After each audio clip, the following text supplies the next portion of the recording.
സദൃശ്യവാക്യങ്ങളുടെ പുസ്തകം 25-ാം അധ്യായം അതിന്റെ 4-ാമത്തെ വേദവാക്യം. വെള്ളിയിൽ നിന്നും കീടം നീക്കിക്കളഞ്ഞാൽ തട്ടാന് ഒരു ഉരുപ്പടി കിട്ടും. അനുഗ്രഹീതമായ വചനത്തിനായി ദൈവത്തെ സ്തുതിക്കുന്നു. ആമേൻ. 25-ാം അധ്യായം സദൃശ്യവാക്യങ്ങളുടെ 4-ാമത്തെ ഭാഗമാണ് നമ്മൾ വായിച്ചത്. വെള്ളിയിൽ നിന്നും കീടം നീക്കിക്കളഞ്ഞാൽ തട്ടാന് നല്ല ഒരു ഉരുപ്പടി കിട്ടും. ആമേൻ. അതുകൊണ്ട് നല്ല തട്ടാനായി യേശുക്രിസ്തു ഇന്ന് പകലിലൂടെ വന്നിട്ടുണ്ട്. ആമേൻ. നമ്മളാകുന്ന വെള്ളി ഇന്ന് പകരം ഏൽപ്പിച്ചു കൊടുത്താൽ ചില കീടങ്ങളെ മാറ്റി ഉപയോഗപ്രദമാകുന്ന നല്ല ഒരു ഉരുപ്പടിയായി സർവശക്തനായി ദൈവം എന്ന പകരം നമ്മെ മാറ്റുവാനായിട്ട്. നമുക്കറിയാം, സ്വർണ്ണമൊക്കെ ഉരുക്കിയെടുക്കുമ്പോൾ അത് നന്നായിട്ട് അവര് ആ തട്ടാനത് നന്നായിട്ട് അത് ചൂട് പിടിപ്പിക്കുക എന്ന് പറഞ്ഞു കഴിഞ്ഞാൽ അതിന്റെ അർത്ഥം ഇതാണ്: അതിനകത്ത് സകല അഴുക്കുകളും പോകണമെന്നാണ് ആ തട്ടാൻ ആഗ്രഹിക്കുന്നത്. ആ തട്ടാന്റെ വലിയ ആഗ്രഹം എന്താണെന്ന് ചോദിച്ചു കഴിഞ്ഞാൽ ഈ സ്വർണത്തിന് പിന്നത്തേതിൽ വലിയ മൂല്യം ഉണ്ടാകണം. അവൻ ഇതിന് നല്ല വില ഉണ്ടാകണം. ഇത് വില ഉണ്ടാകണമെങ്കിൽ ഇതിനകത്ത് ചില അഴുക്ക് പോയേ പറ്റത്തുള്ളൂ. അങ്ങനെയാണെങ്കിൽ ഇന്ന് പകൽ അവൻ ഒരു ട്രീറ്റ്മെന്റിന് വിധേയപ്പെടുത്തിയാൽ ചില അഴുക്കുകളെ ദൈവം പുറത്തു കളഞ്ഞു. അവൻ യോഗ്യമാകുന്ന മാനമാകുന്ന ഒരു നല്ല ഉരുപ്പടിയായി ദൈവം നമ്മെ മാറ്റി. പറയുമ്പോൾ തന്നെ ഒരു വചനത്തിന്റെ വെളിപ്പാട് അകത്തേക്ക് കയറി വരികയാണ്. ദേശത്തിന്റെ ഇരിപ്പ് വളരെ മനോഹരമാണ്, പക്ഷെ അതിനകത്തുള്ള ഒഴുകുന്ന വെള്ളം ചീത്തയും ദേശം ഗർഭനാശവുമാണ്. പട്ടണത്തിൽ ഇരിപ്പ് വളരെ മനോഹരമാണ്, പക്ഷെ ഒഴുകുന്ന വെള്ളം സവച്ചായ ഗർഭനാശം വരുത്തുന്നതാണ്. അതിനകത്തുള്ള ഒഴുകുന്ന വെള്ളം അശുദ്ധമാണ്. കാരണം ഉളവാകുന്ന തലമുറകളൊന്നും ഫലവത്തായി മാറാൻ കഴിയാതെ വണ്ണം കേട് പിടിപ്പിക്കുന്ന അനുഭവങ്ങൾക്കകത്ത് നിന്ന് ഒരു ട്രീറ്റ്മെന്റ് നമുക്ക് ആവശ്യമാണ്. ഇത് വേണ്ടത് അവന് ഒഴുകി വരുന്ന വെള്ളത്തിന്റെ അവസാന ഭാഗത്തല്ല, ഇതിന്റെ ഉറവയിൽ കൊണ്ട് വേണം ഇത് ട്രീറ്റ്മെന്റ് ചെയ്യാനായിട്ട്. ഇന്നും വിശ്വാസത്തോടെ ദൈവത്തിൽ പ്രാർത്ഥിച്ചു വചനം പ്രസംഗിക്കുമ്പോൾ തന്നെ ട്രീറ്റ്മെന്റുകൾ ദൈവത്തിന് നടത്തിക്കൊണ്ടിരിക്കുകയാണ്. അതിനെ പഥ്യമാക്കുന്ന ദൈവത്തിന്റെ പ്രവൃത്തി എങ്കിൽ ഇന്ന് പകലിൽ നല്ല അതേ പ്രവാചകനായ യേശുക്രിസ്തു നമ്മുടെ നടുവിൽ വന്നിട്ടുണ്ട്. ഇന്ന് പകൽ അവരുടെ വെറും ഒരു പ്രസംഗം കേൾക്കുന്ന ലാഘവത്തോടെ ഇരിക്കരുത്. എന്റെ അകത്തൊഴുകുന്ന അഴുക്കിനെ ദൈവം എന്ന് പകരം മാറ്റിവെച്ച് ദൈവത്തിന് യോഗ്യമാകുന്ന ഒരു ഉരുപ്പടിയായി മാറാൻ ഞാൻ എന്നെ തന്നെ ഏൽപ്പിക്കുകയാണ്. ഇന്ന് പകൽ ഈ സ്വർണ്ണം തീക്കകത്തിന്റെ ശോധന ചെയ്യുമ്പോൾ പാഴായെങ്കിൽ ഇതിനെ പാഴാക്കാൻ ശ്രമിക്കുന്ന സകലതും ഇന്ന് പകലിൽ ഇതിനകത്തുനിന്ന് പുറത്തു പോകുവാനായിട്ടിടയായിത്തീരും. നിങ്ങൾ പിടിച്ചു വെച്ചോണ്ടിരിക്കരുത്. അവൻ ദൈവത്തിന് ആഗ്രഹമാ നിങ്ങളുടെ അകത്തുകൂടെ ഒഴുകുന്ന അശുദ്ധിയെ മാറ്റാനായിട്ട്. അവൻ നിങ്ങളെ മാത്രമല്ല പറയുന്നില്ല, ഞാൻ എന്നെ കൂടെ ചേർത്ത് പറയുകയാണ്. നമ്മുടെ അകത്തൂടെ ഒന്നിച്ചൊഴുകുന്ന അഴുക്കിനെ മാറ്റാൻ യേശുക്രിസ്തു ഇന്ന് പകൽ ഇവിടെ വന്നിട്ടുണ്ട്. അതിന് ചില കഷ്ടതയുടെ തീച്ചൂളക്കകത്തേക്ക് ദൈവം കേട്ടുവിടും. എന്തിനാണെന്ന് ചോദിക്കരുത്, ഒറ്റ ആൻസറേ ഉള്ളൂ: നിന്നെ പണിത് പുറത്തെടുക്കാനായിട്ടാണ്. ചിലർക്ക് ചില ശോധന ദൈവം കൊടുക്കും, ചിലർക്ക് ചില രോഗം ദൈവം കൊടുക്കും. ചിലർക്ക് മക്കളായിരിക്കാം ചില പ്രതിസന്ധികൾ, ചിലർക്ക് ചില മരുമക്കളായിരിക്കാം പ്രതിസന്ധികൾ, ചില ഭർത്താക്കന്മാരായിരിക്കാം പ്രതിസന്ധികൾ, ഭാര്യമാരായിരിക്കാം പ്രതിസന്ധികൾ. എന്തിനാണെന്ന് ചോദിച്ചാൽ നമ്മെ പണിയാനായിട്ടാണ്. ദൈവത്തിന് യോഗ്യമാകുന്ന ഒരു ശ്രേഷ്ഠ അനുഭവത്തിൽ എത്തിച്ചേരണമെങ്കിൽ ഇന്ന് പകൽ ഒരു നല്ല പണി നമ്മിൽ നടന്നേ പറ്റത്തുള്ളൂ. വെള്ളിയിൽ നിന്നും കീടം നീക്കിക്കളഞ്ഞാൽ നല്ല ഉരുപ്പടി കിട്ടും. വെള്ളി മനോഹരമാണ്, പക്ഷെ നോക്കിയാൽ വലിയ കുഴപ്പമൊന്നുമില്ല. പക്ഷെ തീക്കകത്തിട്ട് ശോധന കഴിക്കുമ്പോഴാണ് ഈ അശുദ്ധി എല്ലാം വെളിയിലോട്ട് വരുന്നത്. ഇന്ന് പകൽ ഞാനും നിങ്ങളുമാകുന്ന വെള്ളി നല്ല തട്ടാനാ യേശുവിന്റെ കരങ്ങളിലേക്ക് ഒന്ന് കൊടുത്താലുണ്ടല്ലോ. നിങ്ങളുടെ പ്രായം ദൈവത്തിന് വിഷയമല്ല, നിങ്ങൾ ഏത് കുടുംബത്തിൽ പിറന്നെന്നുള്ളതും ദൈവത്തിന് വിഷയമല്ല, നിങ്ങളുടെ വിദ്യാഭ്യാസത്തിന്റെ യോഗ്യത ദൈവത്തിന് വിഷയമല്ല. ദൈവത്തിന് നിങ്ങളെ ഉപയോഗിക്കാൻ കഴിയും. പഴയത് വെച്ചത് ഉപയോഗിക്കത്തില്ല, അശുദ്ധി വെച്ചത് ഉപയോഗിക്കത്തില്ല, പക വെച്ചത് ഉപയോഗിക്കത്തില്ല, അസൂയ വെച്ചത് ഉപയോഗിക്കത്തില്ല. ഇന്ന് പകലിൽ ഉപയോഗിക്കപ്പെടണമോ? യേശുവിൽ നിന്നെ കാണണം. എന്ന് പറഞ്ഞാൽ അർത്ഥം മനസ്സിലായോ? നമ്മിൽ ആരെ കാണണം? യേശുവിനെ കാണണം. അത്ര ഗ്രഹിക്കാൻ ഇച്ചിരി പാടുള്ളതാണ്, എങ്കിലും സാരമില്ല. ദൈവാത്മാവ് കൊണ്ടുവന്ന പോലെ അങ്ങ് പോട്ടെ. യേശുവിൽ നമ്മെ കാണണം. കണ്ടിട്ടുണ്ടോ? യേശുവിനെ നമ്മൾ കണ്ടിട്ടുണ്ടോ? നമ്മിൽ എപ്പോഴെങ്കിലും യേശുവിനെ കണ്ടിട്ടുണ്ടോ? നമ്മൾ കണ്ടിട്ടില്ല. ഇനി നാട്ടുകാരെല്ലാം കണ്ടിട്ടുണ്ടോ? ഈ 14 മൈൽ ഒരു ദൈവദാസനുണ്ട്, നായർ സമുദായത്തിൽ വിശ്വാസത്തിലേക്ക് വന്നതാണ്. അവർ വിശ്വാസ ജീവിതത്തിൽ വന്നതിൻ്റെ പേരിൽ അവരുടെ കുടുംബക്കാരെല്ലാം എല്ലാവരും ഈ ഭാര്യ ഭർത്താവിനെ കണ്ടമാനം ഉപദ്രവിച്ചു. സ്വത്രം അടിയെന്ന് പറഞ്ഞു കഴിഞ്ഞാൽ ശക്തമായ അടി. ഒരു ഭാര്യയെ തല്ലിക്കൊണ്ടിരിക്കുമ്പോൾ ഭർത്താവ് എന്ന നിലയിൽ ആർക്കും ഒരു രോക്ഷം കൊള്ളാറുണ്ട് അല്ലേ? ചുറ്റുവട്ടത്തുള്ള അയലക്കാരൊക്കെ ചോദിച്ചു, നിങ്ങളൊരു പുരുഷനാണോ, നിങ്ങളൊരു ആണാണോ, നിങ്ങളുടെ ഭാര്യ ഇങ്ങനെ തല്ലുമ്പോൾ നിങ്ങൾ പ്രതികരിക്കാതിരുന്നത്? ആ ദൈവദാസൻ എന്ത് ചെയ്യുന്നറിയോ? കൈ എടുത്തിട്ട് കാണിച്ചു, എൻ്റെ കൈ ക്രൂശിക്കപ്പെട്ട് കിടക്കുക, എൻ്റെ കൈ ക്രൂശിക്കപ്പെട്ട് കിടക്കുന്നത് കൊണ്ട് എനിക്ക് പ്രതികരിക്കാൻ പറ്റുകയില്ല. ഇന്ന് പകൽ അവിടെയാണ് യേശുവിനെ കണ്ടത്. ഞാൻ പറഞ്ഞതിൻ്റെ ആശയം പിടികിട്ടിയോ? ആമേൻ. മറ്റുള്ളവർ നമ്മെ നോക്കുമ്പോൾ യേശുവിനെ നമ്മിൽ കാണണം. കട്ടിയായൊരു സംഭവമാണ്. ഇറങ്ങിക്കിട്ടി നമ്മൾ രക്ഷപ്പെട്ടു. കർത്താവ് നമ്മിൽ വെളിപ്പെട്ടു വരും. ഹല്ലേലൂയ. അപ്പോൾ വെള്ളിയിൽ നിന്ന് ഈ സമർപ്പണമുള്ളവരുടെ ജീവിതത്തിനകത്ത് ഇത് പ്രയോജനപ്പെടത്തുള്ളൂ കേട്ടോ. യോഗത്തിന് വന്നിരുന്നത് കൊണ്ട് കാര്യമില്ല. കർത്താവേ, ഈ പറയുന്ന വചനങ്ങൾ എൻ്റെ ജീവിതത്തിനകത്ത് എനിക്ക് പ്രയോജനപ്പെടണം എന്നുള്ളതായിരിക്കുന്ന ഒരു പ്രാർത്ഥന നമ്മുടെ ജീവിതത്തിനകത്തുണ്ടെങ്കിൽ നിശ്ചയമായും ഈ വചനം പ്രയോജനപ്പെടും. ഇസ്രായേലിന്റെ മധ്യസ്ഥനും ഇസ്രായേലിന്റെ വീണ്ടെടുപ്പുകാരനും എന്നൊക്കെ വിശേഷിപ്പിക്കപ്പെടുന്ന മോശയെ കുറിച്ചാണ്. ഹല്ലേലൂയ. മോശയുടെ ജനനം എന്ന് പറയപ്പെടുന്നത് വളരെ വേദന നിറഞ്ഞൊരു കാലഘട്ടമായിരുന്നു അല്ലേ? നമുക്ക് എല്ലാവർക്കും നന്നായിട്ട് അറിയാം. ആമേൻ. ഹല്ലേലൂയ. ആമേൻ. രാജകൽപ്പന പ്രതികൂലമായി നിൽക്കുന്ന സമയത്താണ് ദൈവഹിതമുള്ള ഒരുവന്റെ ജനനം നടക്കുന്നത്. സ്തോത്രം. ഹല്ലേലൂയ. അല്ലാതെ ഒരു ദൂത് കയറി വരികയാണ്. പ്രതിസന്ധിയുടെ നിയമങ്ങൾ കാരിരുമ്പാണി പോലെ കർക്കശമായി നിൽക്കുന്ന സമയത്ത് ദൈവനിയോഗമുള്ള ഒരു കുടുംബത്തിനകത്ത് ഒരുവൻ ജനനം കൊണ്ടു. അവന്റെ പേരാണ് മോശ. ഹല്ലേലൂയ. ദൈവത്തിന് സ്തോത്രം. ആദ്യത്തെ 3 മാസത്തിനകത്ത് അവൻ ശ്രദ്ധിച്ചു കേട്ടോണേ. ഹല്ലേലൂയ. കുഞ്ഞിനെ എന്ത് ചെയ്യുന്നറിയാമോ? അവര് ആദ്യത്തെ കുറച്ച് കാലഘട്ടങ്ങൾ ഈ കുഞ്ഞിന്റെ ശബ്ദം കേൾക്കാതിരിക്കേണ്ടതിന് അപ്പനും അമ്മയും വാവുത്തി പിടിച്ചു. സ്തോത്രം. ഹല്ലേലൂയ. നല്ലതാ കേട്ടോ. ചില ഇടയ്ക്കൊക്കെ വാവുത്തി പിടിക്കണം. കഴുത്തേലല്ല കുത്തിപ്പിടിക്കേണ്ടത്, വാവുത്തി പിടിക്കണം. വേദപണ്ഡിതന്മാരുടെ അഭിപ്രായത്തിനകത്ത് മോശ വിക്കനായതിന്റെ പിന്നിലെ ഒരു കാരണം അവൻ കരയാൻ വരുന്ന സമയത്ത് കൊച്ചിനെ വാവുത്തി പിടിക്കുന്നു. സ്തോത്രം. തടിച്ച നാവുള്ളവനായി മാറിയതിന്റെ പിന്നിൽ അമ്മയുടെ അപ്പന്റെ കരമുണ്ടായിരുന്നു. സ്തോത്രം. ഹല്ലേലൂയ. ആമേൻ. 3 മാസം കഴിഞ്ഞ് ഒളിപ്പിച്ചു വെക്കാൻ കഴിയാതായപ്പോൾ കണ്ടോ അവിടെ ഒരു ദൂത് കിടപ്പുണ്ട്. ആമേൻ. ഹല്ലേലൂയ. എത്ര അപ്പനും അമ്മയും ഒതുക്കാൻ നോക്കിയാലും, ആമേൻ, കൂടപ്പിറപ്പുള്ള രക്തബന്ധങ്ങൾ സഹോദരങ്ങൾ ഒതുക്കാൻ നോക്കിയാലും ചില മാസങ്ങൾ കഴിയുമ്പോൾ ദൈവം നിന്നെ പുറത്തു കൊണ്ടുവരും. മോശയുടെ ജീവിതം നോക്കിയേ, എത്ര മാറ്റങ്ങളാണ്. ആമേൻ. പിന്നെ കിടക്കുന്നത് നൈൽ നദിക്കകത്ത്. നമുക്കറിയാം. അതുകൊണ്ട് പെട്ടെന്ന് പറഞ്ഞു വിടുകയാണ്. അവൻ നൈൽ നദിക്കകത്ത് കിടക്കുമ്പോഴാണ് മോശയെ അപ്പനും അമ്മയും കൈവിട്ട സ്ഥാനത്ത് ദൈവത്തിന്റെ കൃപയാൽ ഒരു കരം വന്ന് തന്നെ ചേർത്ത് പിടിച്ചു. രാജകൊട്ടാരത്തിനകത്ത് ശ്രേഷ്ഠമായ നിലയിൽ ദൈവദാസൻ വളർന്നു വരുമ്പോൾ അമ്മയുടെ മുലപ്പാൽ കുടിക്കുന്ന സമയത്ത് അമ്മ കാതിൽ മന്ത്രിച്ചു കൊടുത്തു, കേട്ടോണേ മോഹേ, ഈ കിടക്കുന്ന ജനം നിന്റെ ജനമാണ്. പിതാക്കന്മാരുടെ കഷ്ടം അനുഭവിക്കുകയാണ്, ഇത് നിന്റെ ജനമാണ്. സ്തോത്രമല്ലേറിയ അമ്മ പറഞ്ഞു കൊടുത്ത് സ്വജാതിയോട് പ്രത്യേകമായിരിക്കുന്ന ഒരു മമതയുണ്ടായി. എങ്ങനെ വീണ്ടെടുക്കണമെന്നുള്ളതായിരിക്കുന്ന ആഗ്രഹത്തിനകത്ത് താൻ ഇങ്ങനെ വളർന്നു വരും തോറും കൊട്ടാരത്തിനകത്ത് വളർന്നു വരും തോറും ചോറവിടാണെങ്കിലും കൂറുവിടാം. മനസ്സിലായിരുന്നോ? സ്തോത്രമല്ലേലൂയ. ഒറ്റ ആഗ്രഹമുള്ളൂ, തന്റെ വിദ്യാഭ്യാസം കൊണ്ട്, കഴിവ് കൊണ്ട്, തന്റെ ആയോധന കലകൾ കൊണ്ട്, അഭ്യാസങ്ങൾ കൊണ്ട് ജനത്തെ വിടുവിച്ചെടുക്കണം. അങ്ങനെ ഇരിക്കെ സ്തോത്രമല്ലേലൂയ ഒരു മിസ്രൈമ്യൻ ഒരു ഇസ്രായേലിനെ അടിക്കുകയാണ്. ശരിക്കും സ്വജാതിയോടുള്ളതായിരിക്കുന്ന ഒരു പ്രത്യേക മമതയുണ്ടായി. ഈ സഹോദരൻ എന്തറിയാമോ? നമുക്കറിയാം, നല്ലപോലെ അറിയാതുകൊണ്ട് അവരെ അങ്ങോട്ട് ചെന്നിട്ട് മിസ്രൈമിനെ ഒറ്റയടിക്ക് കൊന്നേച്ച് അവനെല്ലാം മണ്ണിനകത്ത് മറവ് ചെയ്തു. അടിക്കുന്ന സമയത്ത് അങ്ങോട്ട് രോക്ഷം ആരും കണ്ടില്ലെന്നാ വിചാരിച്ചത്. ഒറ്റ മനുഷ്യനെ ഇവൻ ഒറ്റയ്ക്ക് അടിച്ചു കൊന്ന് മണ്ണിൽ മറവ് ചെയ്തു.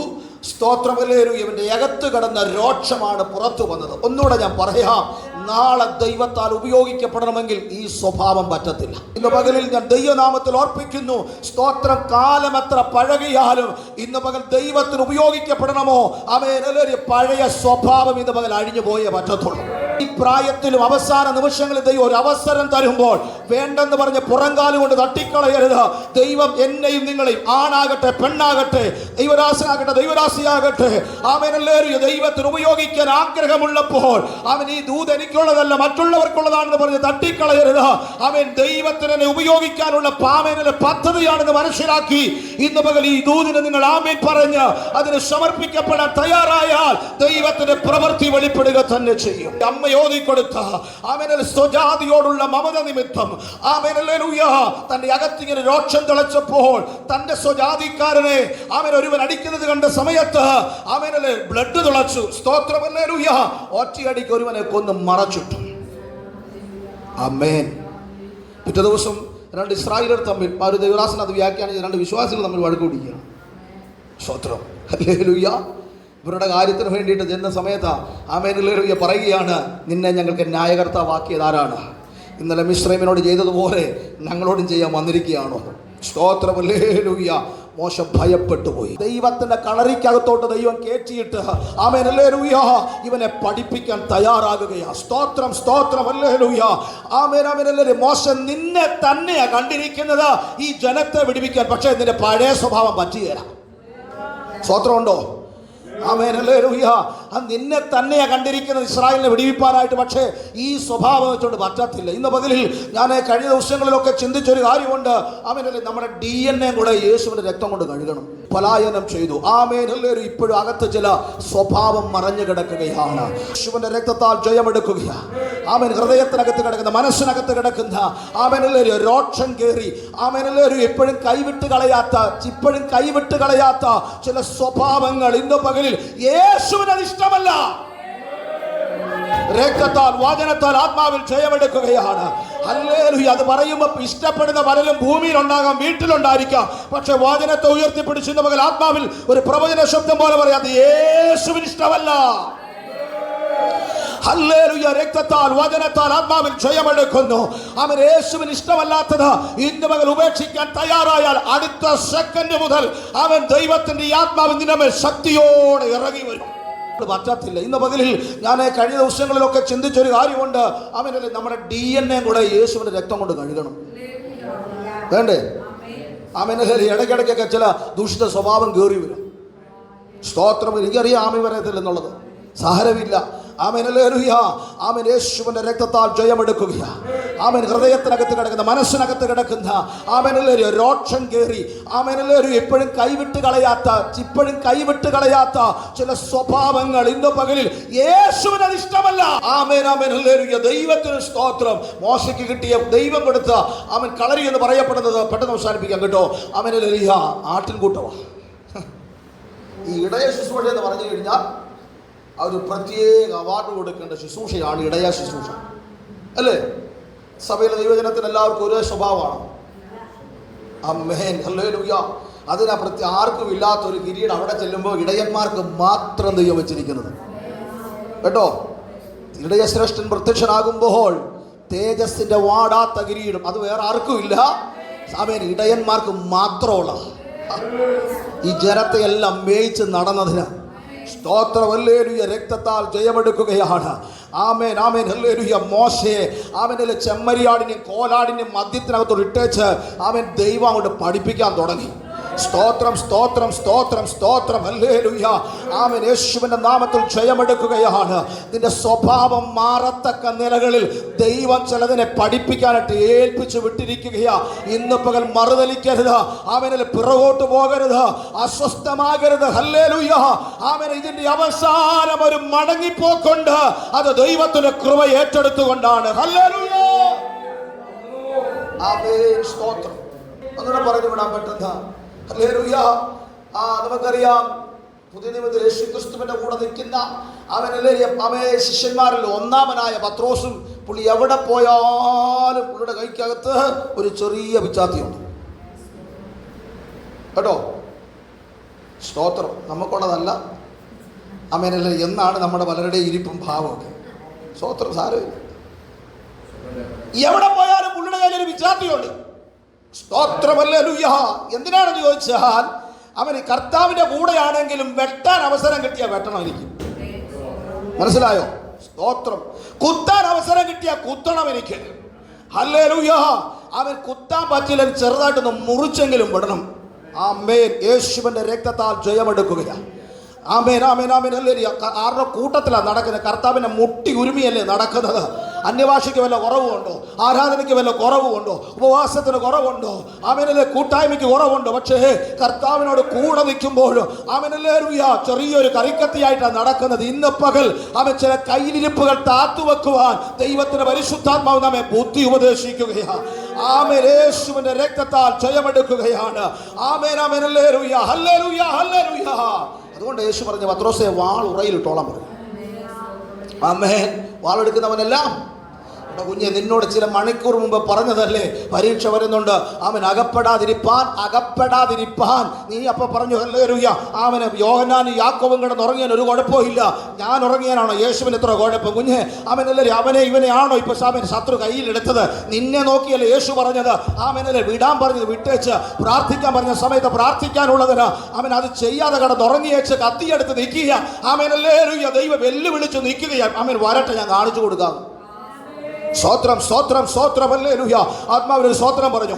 ഇന്ന് പകൽ എവിടെയോ കെട്ടഴിയുന്നുണ്ട് കേട്ടോ. ആമേൻ, ഹല്ലേലൂയ.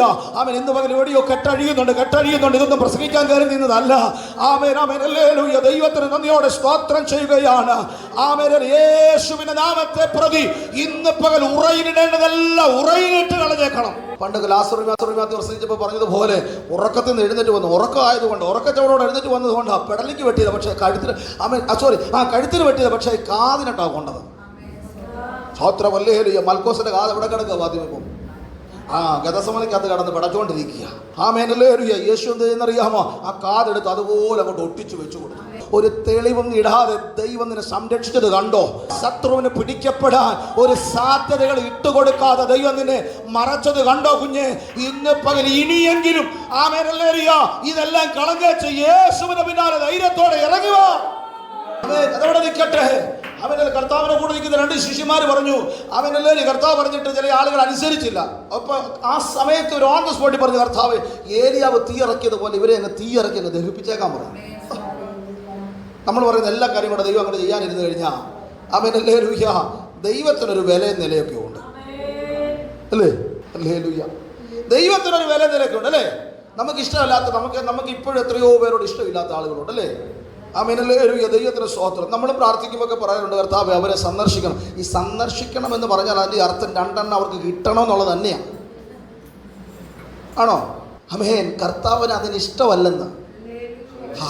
ഒരു ലെഗ്യോനിലും അധികം ദൂതന്മാരെ പറഞ്ഞാൽ ഇറക്കിത്തരാൻ എൻ്റെ പിതാവ് കഴിവുള്ളവനാണെന്ന് കുഞ്ഞാടിനെ പോലെ മിണ്ടാതിരുന്ന യേശു ഒരിക്കൽ പറഞ്ഞു കേട്ടോ.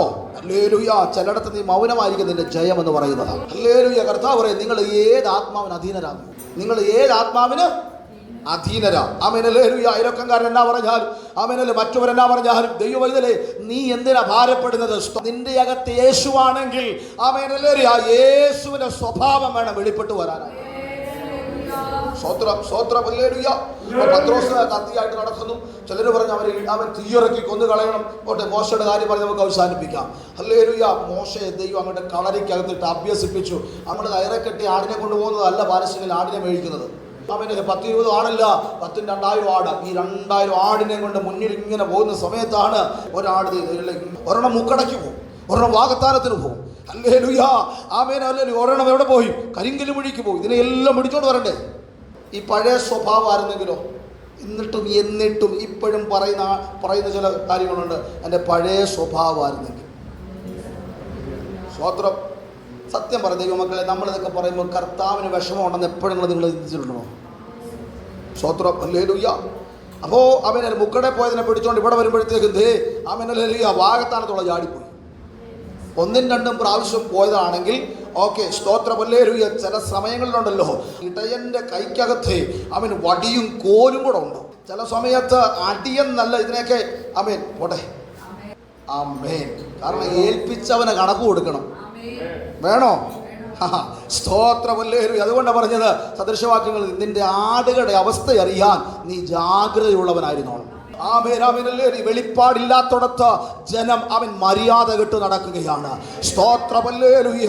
ദർശനമില്ലാത്തിടത്ത് ജനം മര്യാദ കെട്ടു നടക്കുന്നു. ഇന്ന് പകലിൽ ദൈവനാമത്തെ പ്രതി ഓർപ്പിക്കുകയാണ്. സ്തോത്രം, ഹല്ലേലൂയ. ആമേൻ. ചിലതിനെ നമ്മുടെ കരത്തിൽ ഏൽപ്പിച്ചത് നമ്മെ ശരിയാക്കാൻ വേണ്ടിയിട്ടാണ്.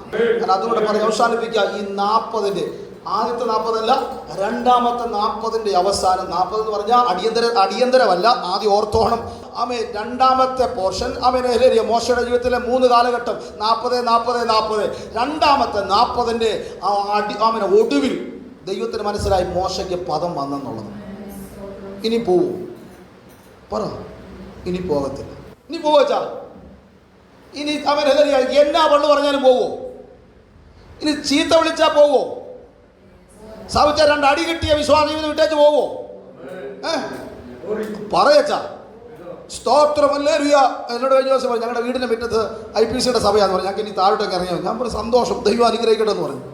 സ്തോത്രം, ഹല്ലേലൂയ. ആമേൻ. ഇവിടെ വരെ നടക്കണ്ടല്ലോ, നടന്ന ഗുണമുണ്ട്, ദൈവം അനുഗ്രഹിക്കും. ഹല്ലേലൂയ. ദൈവത്തിന് സ്തോത്രം. ആമേൻ. തമാശ പറഞ്ഞ കേട്ടോ. ആമേൻ. ഹല്ലേലൂയ. അതുകൊണ്ട് ഇന്ന് പകൽ മനസ്സിലാക്കിക്കോണം. സ്തോത്രം, ഹല്ലേലൂയ. രണ്ടാമത്തെ 40-ന്റെ അവസാനത്തെ നിമിഷം കർത്താവിന് മനസ്സിലായി പദം വന്നച്ചാ പദം വന്നു. സ്തോത്രം, ഹല്ലേലൂയ. ഏൽപ്പിക്കാനുള്ള പക്വത എത്തി കേട്ടോ. അങ്ങനെ ഇരിക്കുകയാണ് ദൈവം ദർശനം കാണിച്ചു കൊടുത്ത്. എന്താ? അവൻ മുൾപ്പടർപ്പ് കത്തുന്നു, വെന്തു പോകുന്നില്ല. അതോടെ പറഞ്ഞ നിർത്തട്ടെ. ഹല്ലേലൂയ. അവൻ വെള്ളിയിൽ നിന്ന് കീടം നീങ്ങിയെന്ന ദൈവത്തിന് ബോധ്യം വന്നപ്പോൾ അവനല്ലേ അകത്ത് നിയോഗം കൊടുത്തു, ഇനി മടങ്ങിപ്പോകും. സ്തോത്രം, ഹല്ലേലൂയ. ആമേൻ. ഈ പരുവത്തിന് വേണ്ടി ഇത്രയിട്ട് ചതച്ചത്. ആമേൻ. അതുകൊണ്ട് ഭാരപ്പെടണ്ട. ആമേൻ. ഹല്ലേലൂയ. ആമേൻ. ദൈവം അറിയാതെ നമ്മുടെ ജീവിതത്തിനകത്തൊന്നും സംഭവിച്ചിട്ടില്ല. ആമേൻ. നഷ്ടപ്പെട്ടതിനെ മടക്കിത്തരാൻ ഈ കർത്താവ് മതിയായവനാ. സ്തോത്രം. ആരൊക്കെ തള്ളിക്കളഞ്ഞാലും, ആരൊക്കെ അവഗണിച്ച് മാറ്റി നിർത്തിയാലും, ദേശക്കാര് മുഴുവനും ഹല്ലേലൂയ മൂക്കത്ത് വിരൽ വെച്ചാലും നിങ്ങളുടെ കുടുംബത്തെ സുഗന്ധമാക്കാൻ ഈ യേശു ക്രിസ്തുവിന് കഴിയും. ഹല്ലേലൂയ. ആമേൻ. ദുർഗന്ധം വന്ന കുടുംബത്തിനകത്ത് സുഗന്ധം പരത്താൻ കഴിയുന്ന ഒരേ ഒരുവനേയുള്ളൂ. അവനാ നമ്മൾ ആരാധിക്കുന്ന, ഞങ്ങൾ പ്രസംഗിക്കുന്ന ഈ നസ്രനായ യേശു ക്രിസ്തു. ആമേൻ. ലാസറിന്റെ വീട്, ലാസറിന്റെ കല്ലറ ദുർഗന്ധം വമിച്ചു കിടന്നപ്പോൾ പോകാൻ മനസ്സ് കാണിച്ച ഒരുവനേയുള്ളൂ. അവന്റെ പേരാണ് യേശു ക്രിസ്തു. ഹല്ലേലൂയ. യേശു ചന്ദനത്തല്ല, ദുർഗന്ധം മാറിയിട്ടുണ്ടെങ്കിൽ ഞാൻ ഇന്ന് മുതൽ പ്രവചന പോലെ വിളിച്ചു പറയുന്നു, നിങ്ങളുടെ ജീവിതത്തിലെ കുടുംബത്തിനകത്ത് ദുർഗന്ധങ്ങളെ മാറ്റാൻ ഈ യേശു ക്രിസ്തു പര്യാപ്തനാണ്. അവൻ യേശു മതിയായവനാണ്. അവനല്ലേ. അതുകൊണ്ട് താൻ മുഖാന്തരം ദൈവത്തോട് അടുക്കുന്നവർക്ക് വേണ്ടി അവരെ പൂർണ്ണമായി രക്ഷിപ്പാൻ അവൻ സദാ ജീവിക്കുന്നവനായ അവനെ സർവശക്തനായ യേശു ക്രിസ്തുവാണ്. അതുകൊണ്ട് കരുണ ലഭിപ്പാൻ, തത്സമയത്ത് സഹായത്തിനുള്ള ക്രൂരാവിപ്പാനുമായി ധൈര്യത്തോടെ കൃപാസനത്തിലേക്ക് അടുത്തു വന്നാട്ടെ. ഹല്ലേലൂയ. ദുർഗന്ധം വമിച്ച കുടുംബത്തെ സുഗന്ധപൂരിതമാക്കി മാറ്റാൻ യേശുവിന് കഴിഞ്ഞെങ്കിൽ ഇന്ന് പകൽ ആ കുടുംബത്തിന് മേലും ദൈവത്തിന്റെ സുഗന്ധത്തിന്റെ കാറ്റ് വീശട്ടെ. ആമേനല്ലേരി. വടുതിക്കാറ്റെ ഉണരുക, തെന്നിക്കാറ്റെ വന്ന് വീശുക. നിന്റെ താമേനല്ലേരി താമേൻ പ്രിയന്റെ തോട്ടത്തിൽ നല്ല സുഗന്ധം പരത്തുക. ഇന്ന് പകൽ ആഗ്രഹിച്ചോ ആൻറ്റി. ആമേൻ. കർത്താവിനോട് പറ, ദൈവമേ ഞങ്ങളുടെ കുടുംബത്തിനകത്തൊരു സുഗന്ധം പരത്തണം. തലമുറയുടെ വിഷയത്തിനകത്ത് ഞങ്ങൾ അപമാനം പേറി കിടക്കുമ്പോൾ കർത്താവേ ഒരു സുഗന്ധം വീക്ഷിക്കണേ, ഒരു സുഗന്ധം പരത്തണമേ, ഒരു സുഗന്ധം പരത്തണമേ എന്ന് ഇന്ന് പകൽ യേശുവിനോട് പറഞ്ഞാൽ നിശ്ചയമായി കർത്താവ് അത് ചെയ്തു തരും. വെള്ളിയിൽ നിന്ന് കീടം നീക്കി കളഞ്ഞാൽ തട്ടാനൊരു ഉരുപ്പടി കിട്ടും. ഏതാ മാറ്റേണ്ടത് എന്ന് നിങ്ങൾക്കും യേശുവിനും അറിയാം. എന്താ ഉപേക്ഷിക്കേണ്ടത് എന്നുള്ളത് നിങ്ങൾക്ക് കർത്താവിനും അറിയാം.